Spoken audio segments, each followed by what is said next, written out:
Welcome to another episode of Just Saying With. Today, we're just saying with Troy Sadler, the Managing Director of Artworks, a fine art investment gallery in Singapore.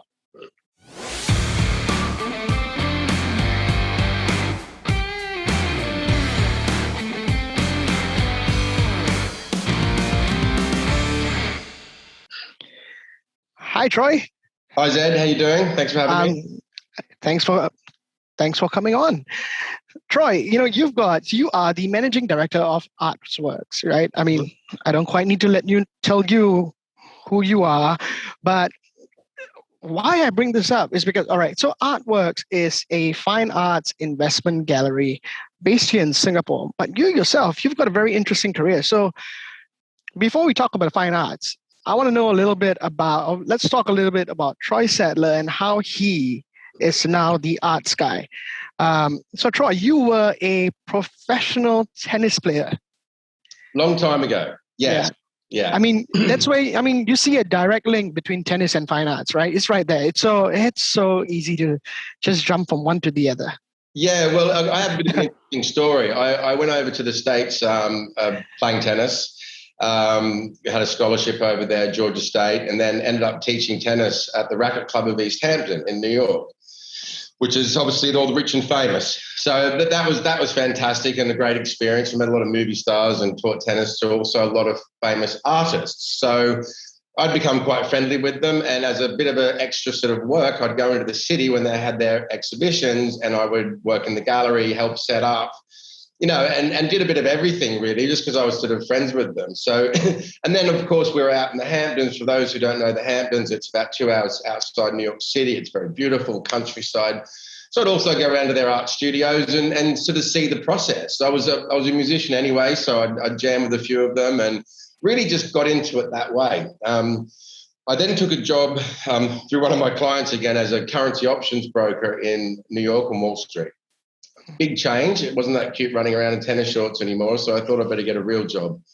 And did the finance thing for a year, and really wasn't me. And I had the chance to go back to Sydney after 9 years of living in the States, and a job came up for an art investment role.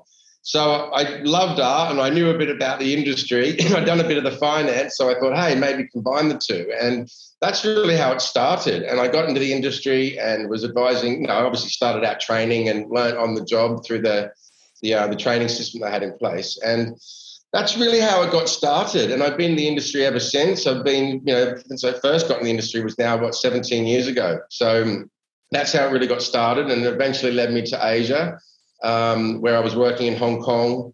And then I was actually working as a private client broker and also a supplier through my many contacts in the art, for the artists throughout China and throughout the world, and was supplying a company down here in Singapore, Artworks. And to make a long story short, moved down and bought into the company, become a partner, and that was 7 years ago. So went from tennis to Wall Street, back over to art, Hong Kong to Singapore. So not the usual way in, but I think it gave me a broad perspective on not only that, but also, it's a huge part of what we do is still about servicing people. So, that's sort of how it all happened. It's definitely a very interesting background because I don't think there is no way that anyone would just connect the dots from professional tennis to fine arts. And your journey is quite amazing. And so what is Artworks? Fine Arts Investment Gallery. What does Artworks do? Yeah, look, there's actually 3 areas to our business and soon to be more, so stay tuned.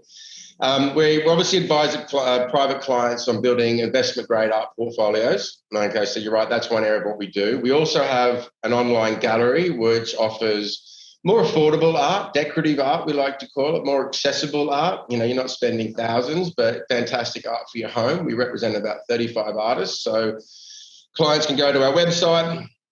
We actually had a gallery space lined up right before COVID, so we lucked out there, and that's on hold. So we're looking to launch a new gallery space for more of our decorative artists next year, but that can be still serviced online. And the third side of our business is we actually supply art to scale for hotels and resorts and also interior furnishing, so furniture as well. So there's three areas of our business, but obviously art investment is so hot that that's a very strong area of what we do. And when you talk about art investment, so I'm no expert, nowhere close. To me, all I know about investment, or what I thought were investments, were comic books and trading cards. And I think the more common thing is when people talk about property, and then you talk about your financial portfolio, your stocks and shares. How is art investment different, or why should people consider art investment? Well, you said about your comics and whatnot, it's still very similar. It's still a collectible. And it's still, the oldest equation in the book when it comes to any investment or a tangible investment is supply and demand. Now, fine art's been one of the longest, I won't say alternative asset classes, one of the longest asset classes there is, because people have been investing for hundreds of years, literally. Now, the problem was it was really reserved for the elite. It was very much in the background, trading, huge ticket items, huge prices, in a bit of a secret society of rich people trading their art. Of course, you see art going for hundreds of millions of dollars at Sotheby's. We all see that in the newspapers. Yeah. They love to write about that because that's interesting. But the reality is there is a huge market around the globe of art that's more down in, let's say, more mid-career artists. And when I say mid-career, it's pretty self-explanatory. They're in that middle stage of their career. And that's more of that 50,000 to, let's say, 500,000 range. That's actually where a lot of the liquidity is in the market. Another factor that's really interesting is that contemporary art means art of our lifetime. Depending how old you are, but they sort of say late 60s to early 70s as a bit of a sort of a guide stick. Generally, art's still being created. 20 years ago, ballpark, you wouldn't have seen contemporary art on the auction circuit. Now, if an art gets to auction, it means that the demand is grossly outstripping supply, okay? So you have to go to the secondary market.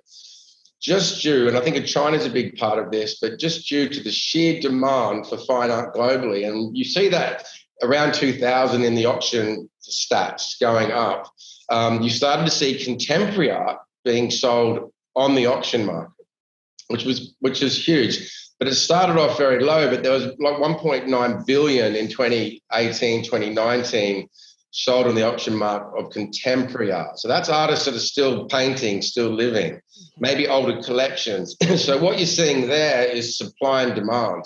And that's just created this incredibly big, vibrant art market for people that can actually now hopefully afford it. So it becomes more relevant to an investment portfolio today because it's more available today.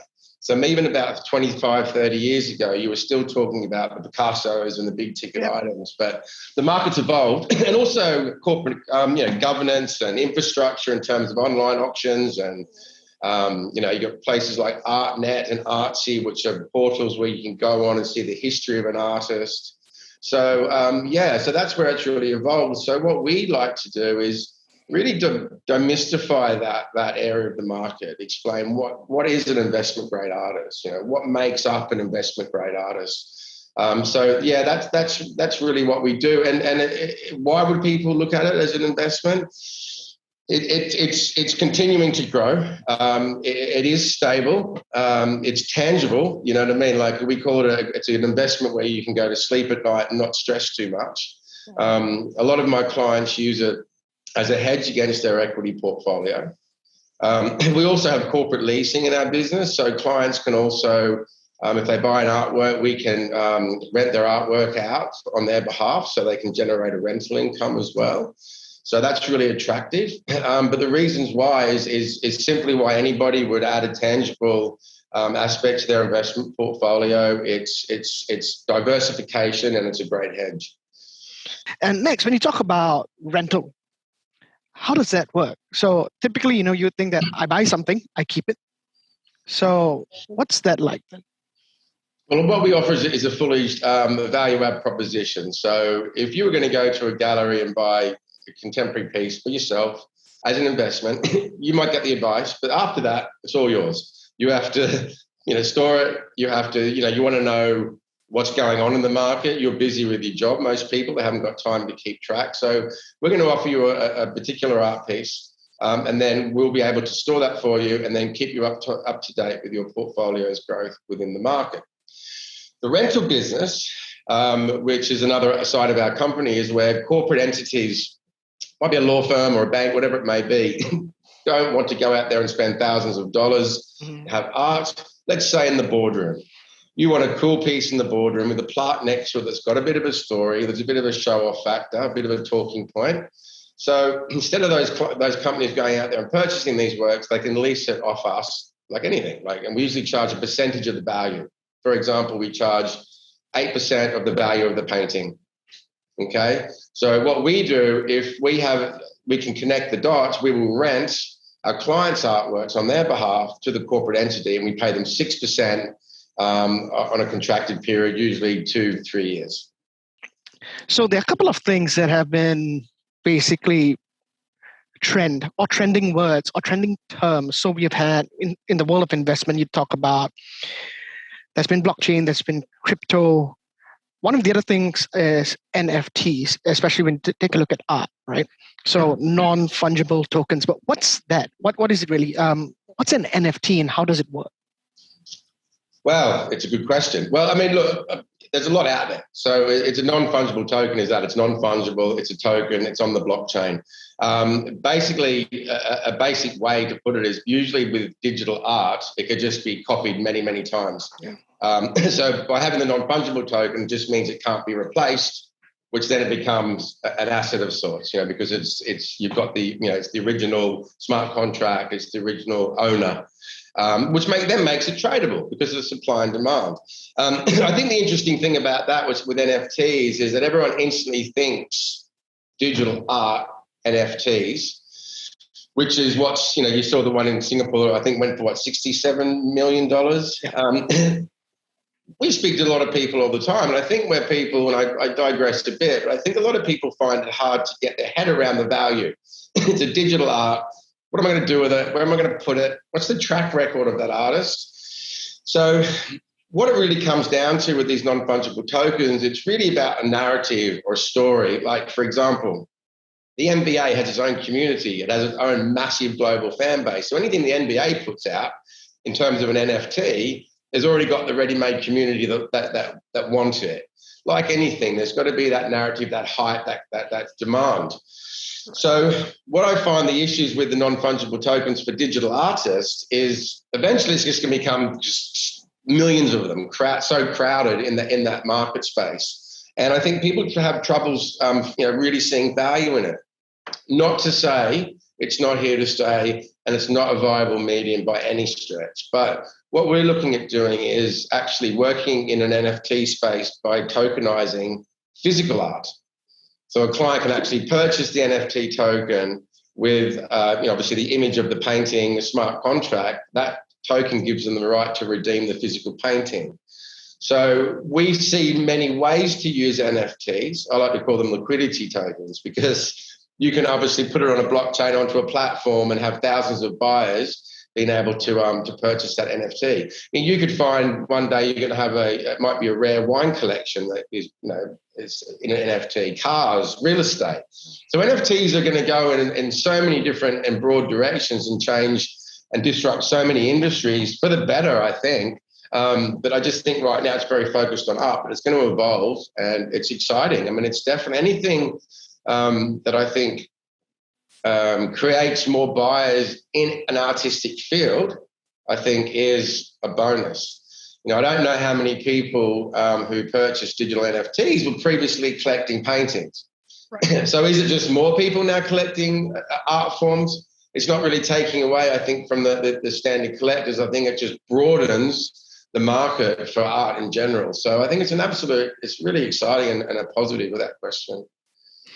Right. And is there any kind of particular space or country that's or type of art form or type of art that's generating more demand today than it was before? Like you mentioned the NBA. So that's one type. But I say a country, where do we see this demand coming from, basically?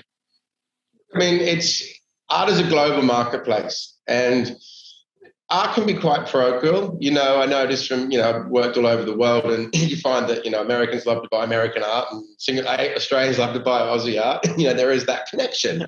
But obviously, being here in Singapore and working here for now 7 years, actually longer if I've been working in Singapore. Obviously, there is the demand for Singaporean artists, but also we find a lot of the connection with the Chinese contemporary artists. We've noticed with our client base, which varies between expats and locals, and I do find more of the local clients gravitating towards the Chinese contemporary. I think there's a bit of a cultural connection, but they also understand for investment the beast that is the Chinese market, which is booming, by the way. The Chinese market domestic market is growing at a rate of knots. So, yeah, but in terms of our gallery that we have for more decorative art, I mean, we've just signed up an artist from Poland. We've got an artist from the UK, from the US, from Australia, from throughout Asia. And art like music crosses cultural boundaries. So you don't really see it being people want a particular artwork in terms of what they like from aesthetics. I think if they like it and they connect with it and then they want it, doesn't matter where the art's produced. From an investment standpoint, we see Chinese contemporary being really popular. Right. And what would you say about this art scene, or at least the investment art scene in Singapore? Because at one point of time, it was very property focused. What do you think about the scene today? Has it shifted? Absolutely, yeah. I've been coming to Singapore and doing business in Singapore for 16 years, and the market has evolved massively. I mean, it really is now. People are coming in with an understanding of what they're looking for, understanding of the art market. There is the understanding of art as an asset class is the norm now. It's unbelievable how quickly it's happened. But the changes I've seen over the last 15 years have been phenomenal. And I've got a lot of clients who come in and because it's financial, they might be sort of financially and business minded. And I find that they're comfortable more talking about the financial side than they are actually the art, for the fear of asking a wrong question or not understanding it. So I find that we've had a lot of clients over the years who have come in from a financial perspective, looking at it purely as an asset class.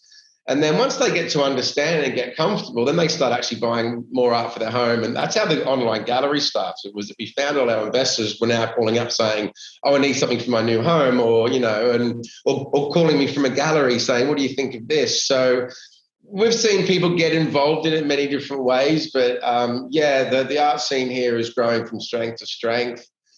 Another interesting side in the Singapore market is that for our online gallery, we deal with artists from all over the world, and we're always looking for new, great artists. Like I said, we've got artists from Poland to Costa Rica. What we've noticed over the last couple of years is the shift in the perception of Singapore as an art market with the artists. And in the past, it would be, oh, yeah, we want to go to Hong Kong. We want to be a part of Hong Kong. And it's not that now. Now they all want to be a part of Singapore.